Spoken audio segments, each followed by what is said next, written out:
John had taken over for his father and had done very well, clearing more lands and fields than ever before, and bringing in heavy cash crops. Now it was his turn to build a life here on Riverview Plantation. Angelique soon found that she was trapped in a life not of her choosing, where she had no control. She was just as much a slave to her husband as the blackest slave in the plantation, a place where white men ruled and cotton was king. Monique, a Creole of color from New Orleans, was of French and Spanish descent, with just enough Negro tossed in to spice up the mixture, making her exotically beautiful in a slave. Monique had become John's placee in 1832 at the age of 16 and moved into the plantation to assist his mother with her sewing needs. Monique was a trained seamstress, and prior to giving birth, she had slept in a small room in the main kitchen house. Sylvester and his mother lived in a small cabin behind the kitchen house, a cabin that had been used as a drying kitchen for herbs and flowers. It was whitewashed and meagerly furnished with a small bed, table, and chairs, and it made their home complete. His early memories were of playing idly in the yard with the other slave children. All slave children, both male and female, wore a sack-like dress until they were put to work around the plantation.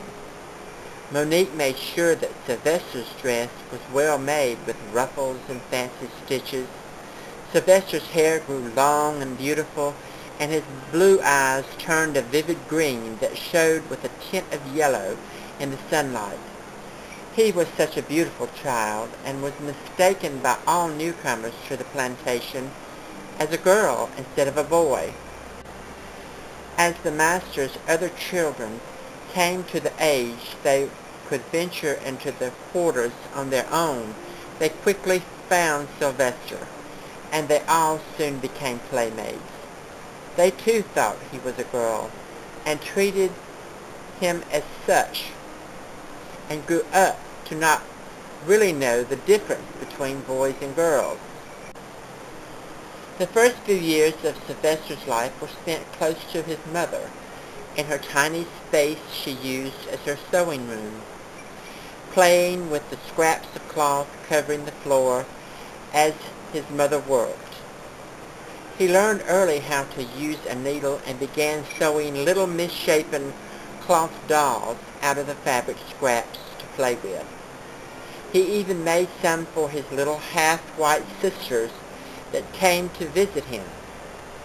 There was Starla, who was the same age as Sylvester, then Gabrielle, who was about 2 years younger. Then there was the boy, Charles, who was older than Sylvester. Some days he would be allowed to visit the children in the big house and play with them in their playroom. There was a horse covered in real horsehair that rocked back and forth, which Charles dominated when he was playing with them. There were wooden toys, brightly painted with wheels to pull around the room, making clicking, clacking noises as they went, and dolls of all sizes, making his little cloth dolls look like the rags from which they were made, dolls of china, porcelain, and some of wax. Sylvester loved to sit and look at them, scared to even touch one lest he might break it, but he wanted so badly to just hold it in his arms and cradle it. One day Starla gave Sylvester a tiny doll made of china. It was her favorite because it was so small and she could carry it with her in her pocket. But she wanted Sylvester to have it to play with when he was not with the other children. To Sylvester this was a treasure, and he treated it with utmost care. When he returned to his small cabin, he took his baby and rocked it back and forth then put it to sleep under their bed, where he kept it hidden when he was not playing with it, naming it Starla after his dear sister Starla, who had given him the doll in the first place. Sylvester and the girls would sit at the tiny table in their playroom, having pretend parties with small china as Charles played busy with his pretend battles fought with real-looking toy guns. When time came for the children to be educated, they started making the long walk each morning to their grandmother's house. She taught them the ABCs, how to read out of a few old school primers she had kept from her own childhood, and basic arithmetic, how to add and subtract, even some division. It was French that she enjoyed teaching the children the most, because she missed hearing it spoken, because English had been the main language of Riverview.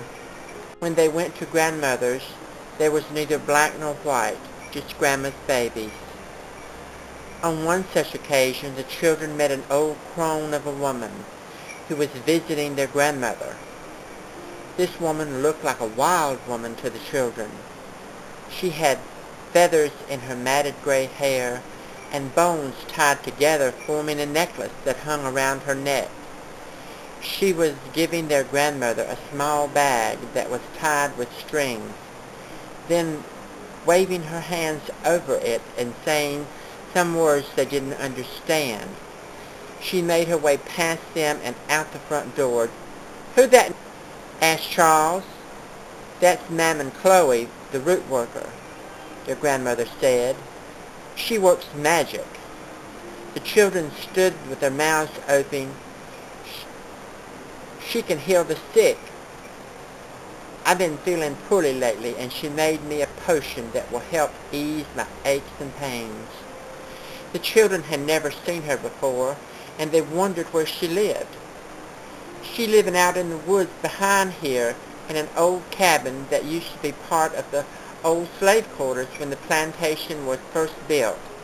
Now the woods have taken that most of the land back over to the forces of nature. She'd been out there since before I came to the plantation about 30 years ago.